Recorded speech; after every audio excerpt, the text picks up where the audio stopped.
Why do so many capable, successful, even outwardly calm people spend their nights replaying conversations that ended hours ago? Why is it so common to lie in bed exhausted, yet unable to stop your mind from running through every possible thing that could go wrong tomorrow?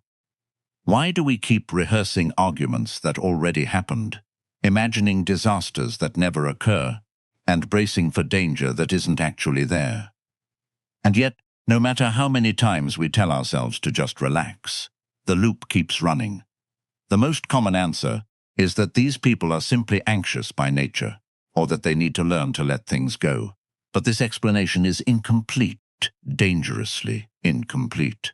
According to neuroscientist Robert Sapolsky, author of Why Zebras Don't Get Ulcers, chronic overthinking is not a personality trait. It is a stress response system built for physical emergencies, misfiring in a world made almost entirely of psychological ones. On one side, a threat detection system inherited from animals who had to react instantly to predators. On the other, a modern life filled with deadlines, emails, comparisons, and uncertainties that never actually resolve the way a predator encounter does. And in this mismatch, the ancient system almost always wins. This is not a metaphor, it's physiology. Your body has been shaped by millions of years of evolution to prepare instantly for danger, danger that used to end quickly, one way or another. In such a scenario, a brain that floods the body with stress hormones the instant a threat appears is the brain that survives. The problem is that in the modern world, this same system activates for things that never resolve, because it still reacts as though a lion were circling, when in fact you are simply waiting for a reply to an email you sent 2 hours ago. The most disturbing part is that this system was never designed to help you feel calm, rested, or at peace. Your nervous system is not concerned with your happiness or your sleep quality. It is optimized to detect danger and prepare your body to survive it immediately, regardless of whether the danger is real or simply imagined. And that is precisely why you cannot simply think your way out of overthinking. Not because you lack discipline, but because you are obeying a stress response that is operating with outdated software. In this video, we will take a deep dive into the biology of chronic stress and rumination and understand why the mind keeps returning to the same worries even when there is nothing left to solve. We will explore the neuroscience of the stress response, the hormone that quietly runs the entire show, and why some people seem able to let things go while others cannot. And above all, we will discover how to interrupt this cycle, not through willpower or forced positivity, but through a precise understanding of how the system actually works. Because if you keep telling your mind to calm down, you will lose. But if you learn to work with your physiology instead of against it, you can finally quiet the loop. Most people live with the assumption that stress is simply an emotion, something that appears when life becomes difficult and disappears once the difficulty passes. This narrative is comforting. It suggests that stress is proportional, that it responds sensibly to circumstances and fades once those circumstances improve. But according to Sapolsky and decades of research into the physiology of stress, this picture is far too simple. The truth is more complicated and considerably more uncomfortable. Your stress response was built for emergencies measured in minutes, a chase, an attack, a fight for survival that resolved quickly through action. It was never built for emergencies measured in months, a difficult boss, an uncertain relationship, a financial worry that has no clear ending date. And this mismatch explains something strange about modern anxiety. Why a worry that has no physical solution still triggers the exact same biological alarm as a physical threat. Why your heart rate rises over a message left on read, the same way it would rise if you heard footsteps behind you in the dark. Why your body cannot seem to tell the difference between a real emergency and an imagined one. Imagine the following. A zebra sees a lion, and its stress response activates instantly, pumping hormones through its body that prepare it to run. If it survives, the stress response switches off almost immediately, because the threat is either gone or it isn't, and either way there is no more use for the alarm. Now imagine a human being who receives a slightly cold email from a manager. The stress response activates in exactly the same way, hormones flooding the body, heart rate climbing, attention narrowing. But there is no running, no fighting, no resolution. Instead, the mind begins simulating the danger over and over, replaying the email, imagining the meeting where it might be addressed, rehearsing responses to a confrontation that may never even happen. Sapolsky's research shows that this simulated danger produces almost the same physiological activation as a real one. Your body cannot easily distinguish between an actual threat and a vividly imagined one. And because the threat in this case is not something you can outrun, the alarm simply never gets the signal to switch off. This is where cortisol enters the picture, the hormone most responsible for keeping your body in a prepared high-alert state. Cortisol is released by a chain of communication running from the brain's threat detection center through to the adrenal glands, and it is remarkably effective at doing exactly what it evolved to do, keeping you alert, focused, and ready to react. The problem is that this system was designed for short bursts, not for the slow, grinding uncertainty of a modern life filled with unresolved worries. When cortisol stays elevated for days, weeks, or months, it stops protecting you and starts working against you, disrupting sleep, weakening the very brain regions responsible for calm, rational thought, and making the next stressful thought even easier to trigger than the last one.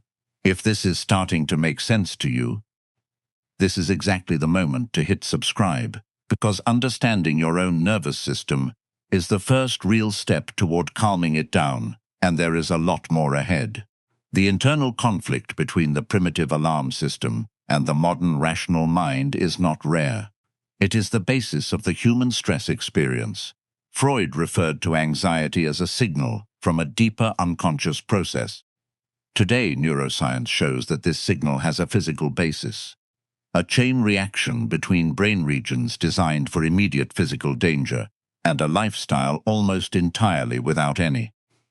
The problem is that we have been taught to believe that calming down is simply a decision, that if you meditate enough, breathe enough, or think positively enough, the alarm will quiet on command.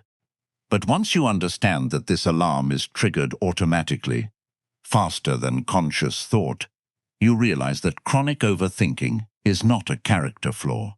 It is a biological alarm system fighting a battle it was never designed to fight in the first place. Consider why two people can experience the exact same setback, a missed promotion, a cancelled plan, a friend's slow reply, and walk away with completely different internal experiences. One person feels a brief sting and moves on within the hour. The other replays it for days, constructing entire narratives about what it means, what will happen next, and what it reveals about their worth. The event was identical. The physiology was not. Sapolsky's research suggests that people who ruminate more intensely often have a stress response that is slower to switch off, not because they are weaker, but because of a combination of genetics, early life stress, and learned patterns of threat interpretation that shaped how sensitive their alarm system became over time. A nervous system that experienced real unpredictability early in life often calibrates itself to expect danger everywhere later on, treating an ambiguous text message with the same intensity it once needed to treat an unpredictable household.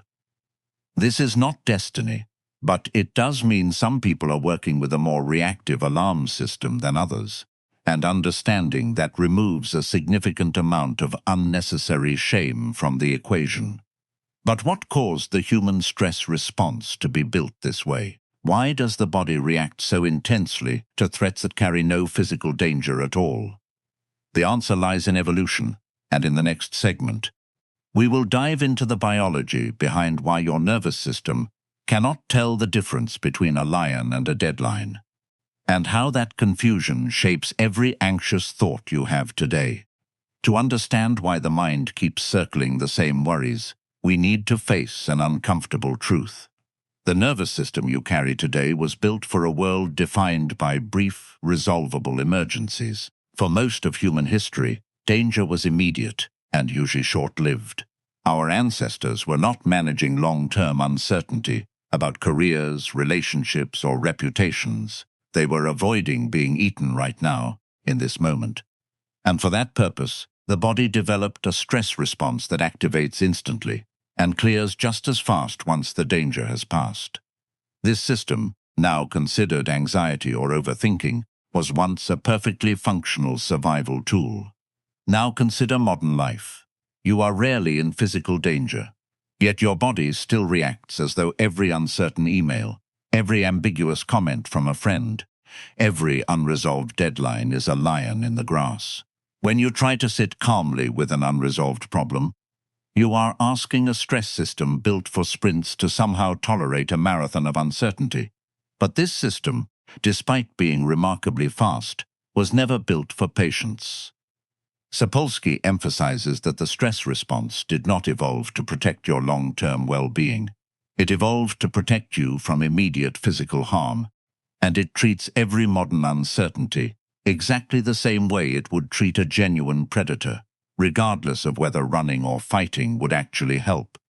This mismatch has a name: allostatic load, the cumulative wear that chronic activation places on a body designed only for short bursts. We live in a world of ongoing, unresolved stressors, but with a stress system built for brief and decisive ones. We are surrounded by notifications, comparisons, ambiguous social cues, and open-ended uncertainty that exploit the exact same circuitry that once kept our ancestors alive during an actual chase. Overthinking, in this light, is not a malfunction. It is the entirely predictable output of a system built for danger that resolves quickly, now stuck inside an environment where almost nothing resolves quickly at all. And this mismatch does not only affect how you feel, it affects how your brain actually processes information under stress. Chronic cortisol exposure gradually impairs the prefrontal cortex, the very region responsible for calm reasoning, perspective, and rational decision-making, while strengthening the amygdala, the brain's threat detection center. In other words, the longer the stress response runs unchecked, the worse your brain becomes at calming itself down, and the better it becomes at finding new things to worry about. This is why rumination tends to spiral rather than resolve. The more you worry, the more efficient your brain becomes at worrying, and the harder it becomes to access the very part of your mind capable of putting the worry into perspective. If dopamine drives our impulses toward comfort and distraction, cortisol drives our attention toward danger, real or imagined, and the two systems often work together against you. A stressed mind seeks quick relief, scrolling, snacking, avoidance, and each of these gives a small hit of comfort, followed by a return of the same unresolved tension, because none of them address the actual signal the body is responding to. The relief is temporary. The underlying alarm remains fully armed. Before we get to the tools themselves, there is one more trap worth understanding, because it explains why so many well-intentioned strategies for calming down actually make things worse. When people try to simply stop thinking about a worry, force it out of mind, push it away, refuse to engage with it at all, something counterintuitive happens. The thought returns more frequently and with more intensity than before.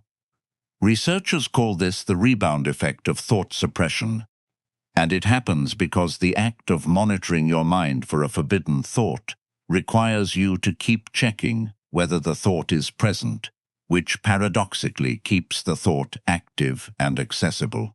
Telling yourself not to think about the argument, the deadline, or the diagnosis is like telling yourself not to think about a specific color. The instruction itself keeps the target in view. This is precisely why willpower-based approaches to overthinking so often fail. You are not removing the thought. You are rehearsing your relationship with it every time you try to push it away. So if this system is so powerful, how do you actually interrupt it? How do you convince a nervous system built for lions that a deadline is not, in fact, a predator? The answer is not found in trying harder to relax, and it is not found in willpower. It is found in working directly with the biology of the stress response itself, giving the alarm system information it can actually use instead of fighting it with force it will always win against. The first tool is what researchers call a worry window, a specific, scheduled block of time, 10 to 15 minutes, set aside deliberately for worrying. Outside of that window, whenever an anxious thought appears, you note it down briefly and postpone it until the scheduled time. This sounds almost too simple to work, but it directly targets the way the threat system operates. The alarm calms slightly the moment it receives a clear signal that the worry has been acknowledged and will be addressed, rather than ignored entirely. Instead of fighting the thought, you are containing it, and containment reduces the perceived urgency that keeps the alarm firing all day long. The second tool involves the body directly, because the stress response is not purely mental, it is physiological, and it can be interrupted physiologically. A slow, extended exhale, twice as long as the inhale, activates the parasympathetic nervous system directly through the vagus nerve, sending your body a physical signal that the emergency has passed. This is not a metaphor for calm, it is a mechanical switch. Even a single minute of slow, deliberate breathing measurably lowers cortisol and heart rate, giving the prefrontal cortex just enough stability to reassert some control over a mind the amygdala had briefly taken hostage. The third tool is movement, specifically the kind that mimics what the stress response was originally built for: physical exertion. Sapolsky's research repeatedly shows that regular vigorous movement is one of the most effective ways to metabolize stress hormones the way they were meant to be metabolized, through the body, not through the mind. A short, intense walk or a session of real physical effort gives cortisol somewhere to go, completing the biological loop the body expected all along: run, fight, or discharge, instead of leaving that energy circulating uselessly through a body that never physically moved at all. The fourth tool is cognitive reappraisal, deliberately reframing an ambiguous situation before the threat system commits to the worst-case interpretation. Instead of allowing an unanswered message to automatically mean rejection, you consciously generate at least one neutral explanation before the mind locks onto the frightening one. This does not eliminate uncertainty, but it interrupts the automatic narrowing that chronic stress causes, giving the rational brain a foothold before the amygdala finishes writing the story on its own. The fifth tool is co-regulation, briefly and deliberately. Sharing what is worrying you with another calm person, not to solve it, but to borrow their nervous system's steadiness. Sapolsky and other researchers studying primate stress physiology have repeatedly found that social contact measurably lowers cortisol in a way that solitary coping strategies often cannot match on their own. A brief, honest conversation with someone who remains calm while you speak sends your own threat system a signal that the environment is currently safe, because in evolutionary terms, calm company has always meant reduced danger. This does not mean venting endlessly or seeking reassurance in a way that simply rehearses the worry again. It means a short, grounded exchange, long enough for your body to register safety, brief enough that it doesn't become its own new loop. These tools are not relaxation tips. They are direct interventions into a stress response that was never designed to distinguish between a predator and a deadline. The more consistently you use them, the less often the alarm gets triggered in the first place, and the faster it switches off when it does. If this is resonating with you, my guide, Escaping the Stress Loop, walks through each of these tools in far more depth, along with a daily framework for applying them.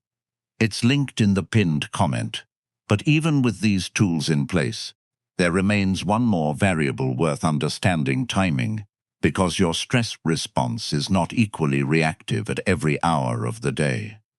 There is a specific window when your rational mind is naturally strongest, and another when your threat system is naturally more sensitive. In the final segment, we will look at how your body's own rhythm can either work with you or against you, depending on when you choose to face the things that worry you most.